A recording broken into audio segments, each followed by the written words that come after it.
কেন বলো। তোমার এই যে আমি ফোন দিতাছি, ফোন তুমি রিসিভ করতেছো না কেন? ব্যস্ত আছিলাম, ব্যস্ততার কারণে ফোনটা আমি বাসার মধ্যে কইছি যে আমার বোন অসুস্থ, মেডিকেল আছে, আমি কইয়া ফেলাইছি। এই তুমি এনেকে তুমি না করে তুমি বলে বাবা উনিকে উনি ওই যে আমি একসাথে কাম করতাম, তো পরে পরিচয় হয়েছে, দেখে পরে আমার ওই লয়ে এসছে। একসাথে মানে তুমি নিয়ে রুবেন নিয়ে কথা বলতেছো আমাকে বলতেছো একসাথে তোমার কি উনিকে এটা আমার হাজবেন্ড। তোমার হাজবেন্ড থেকে তুমি আমার সাথে এদিকে আসছো, তোমার হাজবেন্ড এই কি হইছে? না একটু আসেন তো।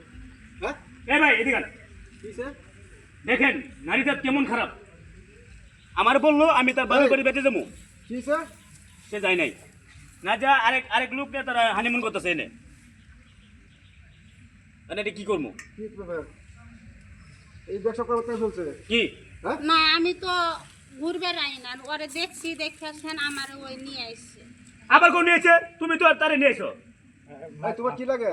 আমার ওয়াইফ এই তোমার কি লাগে? আমার হাজবেন্ড তোমার হাজবেন্ড তুমি এইবারে লাগে কাছে বসে লাগে। ও বেটা আমার কইছে কি যা ভাবি আপনি কই যাবেন, আমাকে আমার বোন অসুস্থ, মেডিকেল আছে, এজন্য কইয়া আমারে নিয়ে আসছে। নিয়ে আসার পর আমার এই তোর নাগর গেল কইতে তোর নাগরটা কোথায় কই নাগর নিয়ে আছে এখানে হানিমুন করো এই, দাঁড়াও, দাঁড়াও, মারো, হ্যাঁ, মারো, হানিমুন দাঁড়াও। আমি আর এরকম করবো না, এই, আমার শোনো। এবারের মতন মাফ এই, করে দাও। শোনো। ভুল হয়ে গেছে। জানো না আজকে এই বাংলাদেশের ভিতরে কি পরিস্থিতি চলতে তুমি জানো না? দেন ভাই কি অবস্থা কথা দেন উঠো উঠো আমার ভুল হয়ে গেছে, এই, উঠো উঠো আমি এরকম করবো না। উঠো উঠো আমি আজ এরকম এরকম এই, করতাম না। তোমার বড় তুমি টাকা দাও চলবা কথা কিছু বুঝছো? ভাই আমি আর রাখবো না রাখো না মানে আমি আর রাখবো না এবারের মতন আমার মাফ করে সে দাও। তো আর মানে বাইরে তো আর কে থাকে না। এক কাজ করো, যেহেতু তোমার খাওয়া দোষে দিবার মতন তুমি তার মাফ করে দাও।